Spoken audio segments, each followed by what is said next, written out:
Halo semuanya, perkenalkan namaku Lirin, IC Buarine dengan NIM 2410 606082. Di sini aku bakal ngejelasin codinganku di Discord menggunakan Python. Sebelumnya aku udah download Python di extend. Nah, di sini aku dapet tema itu game dengan membuat mini quiz game gitu. Jadi kayak kita buat kayak pertanyaan-pertanyaan game gitu. Nah, di sini tuh aku ada 125 halaman, 125 line atau baris. Nah, untuk pertama aku tuh pakai import time. Nah, kenapa aku pakai import time? Karena kan biasa kalau misalnya kita tuh running, nah biasa di terminalnya itu dia langsung keluarnya langsung keluar semua gitu. Nah, sedangkan untuk import time ini dia ada jeda beberapa detik gitu, misalnya jedanya ada 0,5. Aku di sini pakai 0,5 detik. Jadi dia agak lebih dramatis gitu bentukannya. Jadi misalnya ya, eh, nah dia agak lebih lama gitu ke line selanjutnya. Terus di sini aku pakai visualisasi seperti ini untuk headernya, untuk openingnya. Nah, di sini aku pakai sama yang simpel aja, kata tanda sama dengan bintang 45 untuk mengalihkan bahwa untuk membuat si sama dengan ini jadi 45, jadi dikali 45. Nah, terus udah print welcome to mini quiz game sama seperti tadi. Sebenarnya ini juga sama sih, aku bisa buat seperti kayak gini. Aku bisa buat dia di center dari 45. Nah, kenapa aku pakai dia center dari 45? Biar apa ya, atau welcome to mini quiz game ini bisa di tengah-tengah dari garis 45 ini. Jadi dia di bagian center gitu. Nah, sama seperti ini, print by Ririn, dia juga bakal sama kayak gini. Dia bakal di tengah-tengah dari print. Nah, kemudian ini aku ada pakai ini time slip. Nah, seperti ini, makanya aku tadi import time buat pakai time slip ini. Nah, di sini ada 0,5 aku pakainya. Terus aku di sini sapa pemainku. Nah, mungkin kita bisa lihat. Terus habis itu ada time slip tadi biar lebih lama gitu mau masuk ke bagian nama dan NIM. Nah, di sini aku pakai terus habis itu di sini ada variabel nama dan NIM. Nah, di sini aku pakai fungsi input, lebih ke apa ya? Pokoknya aku pakai input. Nah, input nih biar pada outputnya atau terminal si gamers atau si pemain dia bisa masukin nama mereka, kan di sini inputnya name kan, jadi bisa masukin nama, misalnya aku Ririn, aku masukin gitu. Nah, dan nimnya misalnya 5555 bisa dimasukin. Nah, mungkin kita lihat outputnya kayak gimana. Nah dia lebih lama kan, tadi kita lihat.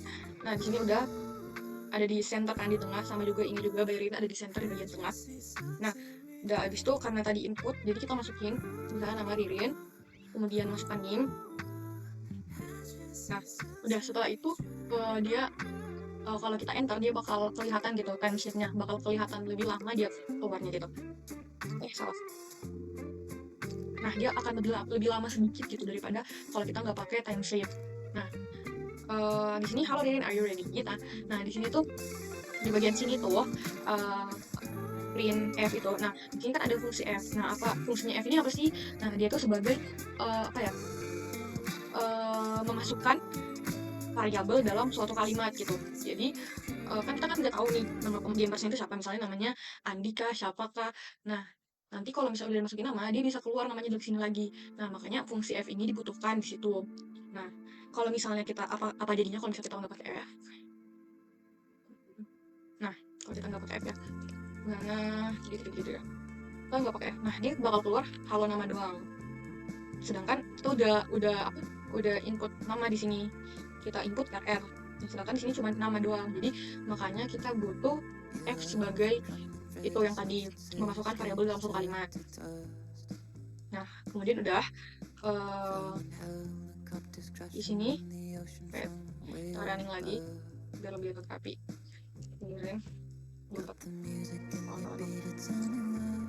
Nah, di sini tuh ada answer, ada variabel baru yang aku buat, itu variabel answer dengan sama kayak tadi pakai input.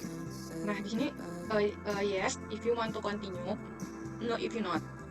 Jadi tulis yes kalau misalnya kita mau lanjut ke game-nya, tapi tulis tidak kalau misalnya kita nggak mau lanjut ke game-nya. Nah, kalau misalnya ya, in case di sini aku pakai 3 selection atau cabang, aku pakai if, elif, dan else. Nah, untuk if sendiri ini, kalau misalnya jawaban dari si IMF itu adalah yes, oh iya dia ingin melanjutkan mainan, maka maka setelah itu dia bakal masuk ke dalam babak permainan. Nah, sedangkan kalau misalnya kita no, kan dia akan keluar kalimat oke, maybe next time. Jadi codingnya bakal terberhenti di bagian sini. Dan sedangkan else ini, misalnya jawabannya selain no dan yes, misalnya terserah apa, nah dia bakal keluarin kata I don't understand what you choice. Jadi dia nggak paham gitu apa yang kita tulis. Nah, in case aku pakai else dulu, misalnya aku tulis bla bla. Nah, itu kan aku nggak pakai yes atau no. Jadi dia bakal keluar I don't understand what your choice. Kalau misalnya uh, kalau misalnya aku pakai no, dia bakal berhenti di sini. Oke, maybe next time.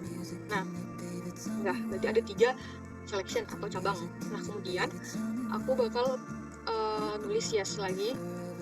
Yes. Oke, maaf. Kirim. Oke, ya, aku pilih yes. Nah, kalau aku pilih yes, di sini bakal keluar tulisan grade dan star. Ayo mulai. Terus habis itu ada beberapa peraturan, bukan rule juga sih, lebih ke kayak harus kita baca gitu. Nah, jika jawaban benar maka akan mendapat skor 10, jika jawaban salah akan mendapat minus 5. Nah, di sini kan yang dapat kita lihat bahwa mereka itu dalam satu line atau dalam satu baris. Tapi pada output itu mereka itu dalam 3 line, 3 baris. Nah, kenapa bisa? Jadi di situ ada ini garis miring sama n. Nah, garis miring sama n ini buat biar mereka tuh buat dijadikan ke line baru. Sebenarnya bisa kalau misalnya kita pakai print lagi. Misalnya aku nulisnya misalnya print salah. Nah, terus ini sebenarnya bisa kayak gini. Matahari deket banget rasanya. Panas. Adem juga nih. Sebenarnya bisa seperti ini. Lagunya dari Spotify, biar karena kita bagusnya itu itu lebih lebih menghemat line gitu. Lebih efisien, pokoknya lebih rapi aja gitu. Jadi kayak kita yang kayak tadi gitu, yang pakai garis miring dan n. Udah. Terus di sini ada fungsi score. Nah, fungsi score ini untuk menghitung berapa skor dari si pemain atau si gamers ini. Nah, kita langkah dulu mungkin di skornya. Nah, terus kita pakai pengulangan di sini atau looping. Kita di sini pakai looping for. Nah, kita pakai looping for ini untuk just for kan, untuk kayak udah mulai aja kayak misalnya game start 3 2 1. Sebenarnya ini bisa count mundur, tapi aku decided tuh count maju aja 1 2 3. Jadi 1 sampai 4. Kenapa 1 sampai 4? Karena kalau misalnya 1 sampai 3 yang bakal keluar di terminal atau di outputnya bakal cuma 1 sama 2 karena 3-nya tidak terbaca. Seperti itu. Jadi makanya aku pakai salah. Makanya di sini aku pakai 1 sampai 4 agar angka 3 itu bisa masuk di dalam output atau di terminal. Nah, kemudian ada time skip lagi. Print yes. Yes yang tadi, yang ini jawaban answer. Nah, kemudian ada time skip lagi, terus udah go quiz start. Jadi quiznya dimulai. Nah, ini outputnya seperti ini. Nah, untuk first soal pertama aku buatin ini lagi, variabel lagi, biar bisa membedakan soal pertama, soal kedua, soal ketiga, dan seterusnya. Nah, kemudian udah soal pertama aku masukin fungsi input. Nah, terus udah first question garis n lagi seperti ini. Jadi nanti dia di bawahnya gitu. Jadi ini bakal ke enter otomatis di outputnya. Nah, seperti ini. Nah, di sini pertanyaannya adalah planet apa saja yang terdekat dengan planet yang terdekat dengan matahari adalah. Nah, di sini ada dot lower, terus buka kurung tutup kurung kan. Nah, ini fungsinya buat apa? Agar kalau misalnya, kan kita kan nggak tahu kan kalau misalnya gamers itu ada yang keyboardnya otomatis, nggak tahu sih sebenarnya, cuman biasa kan orang kalau nulis itu ada yang habitnya itu pakai huruf besar dulu. Misalnya ini kan yang terdekat Merkurius, dia pakai M-nya M besar gitu. Nah, sedangkan pada if satu ini, jawabannya itu adalah Merkurius dengan M yang kecil. Nah, kenapa pakai lower ini? Untuk agar apa ya, agar sistem atau komputer itu membaca jawaban atau yang diinput dalam terminal itu semuanya huruf kecil. Gimana ya? Misalnya aku nulisnya Merkurius, atau huruf besar semua nih, Merkurius. Oke. Nah, dia bakal dapat benar, jawabannya benar, bakal dapat 10 poin. Padahal dalam dalam jawaban benarnya itu Merkuriusnya tuh hurufnya kecil, bukan besar. Nah, udah. Jadi dia fungsinya untuk membaca jawaban itu supaya huruf kecil semua. Nah, kemudian sama seperti tadi, di sini ada dua selection, ada if sama else. Nah, if ini aku pakai untuk jawaban benarnya, untuk cabang jawaban benar, sedangkan untuk else ini aku pakai untuk jawaban yang salah. Nah, if ini soal pertama kan jawabannya kan Merkurius. Nah, kemudian aku pakai timestamp lagi, print grade you score itu ada 10 dapat skor 10 seperti yang di aturan tadi, di read tadi. Kemudian skor ke 10. Nah, jadi otomatis tuh kalau misalnya dia benar, skor itu akan bertambah 10 dari yang skor 0 tadi. Makanya kita pakai skor 0 tadi di sini. Nah, kalau misalnya benar tadi skor 10. Tapi kalau misalnya else atau jawabannya salah yang lain selain Merkurius, dia bakal dapat minus 5. Makanya skornya di sini skor min 5 gitu. Min sama dengan 5. Dia bakal dapat minus 5. Oke, lanjut ke soal 2. Nah, soal 2 sama seperti soal 1 tadi, selectionnya maupun cara ininya lower kayak tadi. Nah, sama, jadi ibu kota Indonesia, misalnya aku masukin Jakarta. Nah, aku masukin typo gitu, typo. Aku bakal salah, kayak nice try, you got minus 5 gitu. Jadi dia dapatnya yang else, dapat minus 5. Kemudian ada perbedaan case, kenapa lower ini tidak aku pakaikan di soal nomor 3. Karena dilihat dari soal nomor 3, lambang kimia dari emas. Nah, kita semua tahu kan, kalau misalnya suatu lambang kimia itu pasti huruf awalnya itu pasti harus huruf besar. Jadi ini tidak ada lower atau semua huruf itu, semua yang dimasukkan itu bakal dibaca huruf kecil, tapi ini harus sesuai dengan jawabannya. Jadi saya aku jawab, nah ini harus sesuai. Misalnya aku jawabnya aku salah gitu, karena aku nggak taruh fungsi lower di sini, bukan fungsi ya, aku nggak taruh lower pokoknya. Nah, kemudian lanjut lagi hewan tercepat jawab. Nah, di sini laba-laba masih tadi soal kelima. Nah, di sini kan ada berapa jumlah kaki laba-laba. Nah, ada dua kemungkinan untuk menjawab. Ada yang menjawab pakai angka, ada yang menjawab pakai huruf. Artinya dia tulis 8 gitu kan, kaki laba-laba 8. Nah, jadi di sini aku pakai or. Jadi pakai or gitu. Jadi if itu ada 2. Jadi kalau misalnya soal 5 itu sama dengan 8, atau soal 5 itu sama dengan 8 yang ditulis pakai huruf, maka dia jawabannya benar. Jadi kalau misalnya aku jawab di sini 8. Nah, dia jawabannya bakal benar. Karena ya itu tadi, karena aku pakai fungsi or. Kalau sama juga kalau misalnya aku juga jawabnya di 8, dia bakal benar juga. Nah, kemudian next question benua terbesar Asia, mata uang Jepang. Di sini aku pakai pertanyaan umum yang pasti bisa dijawab semua orang. Oke. Nah, terakhir soal nomor 10, ibu kota Zimbabwe. Aku kurang tahu sebenarnya, lupa namanya.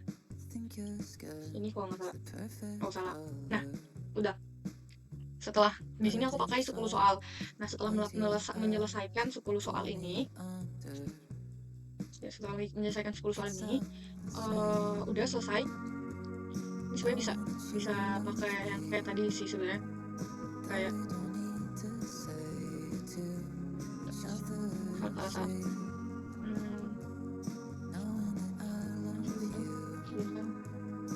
tadi pakai amplitude.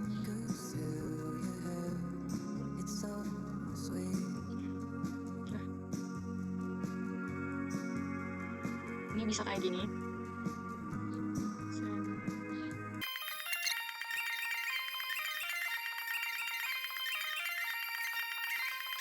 Nah, di sini sama.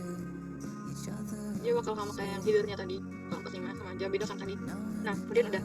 Jadi tengahnya itu sama kayak tadi pakai F untuk memasukkan suatu variabel dalam suatu kalimat. Nah, you done your quiz, your score is. Nah, di sini skor itu bakal kehitung otomatis.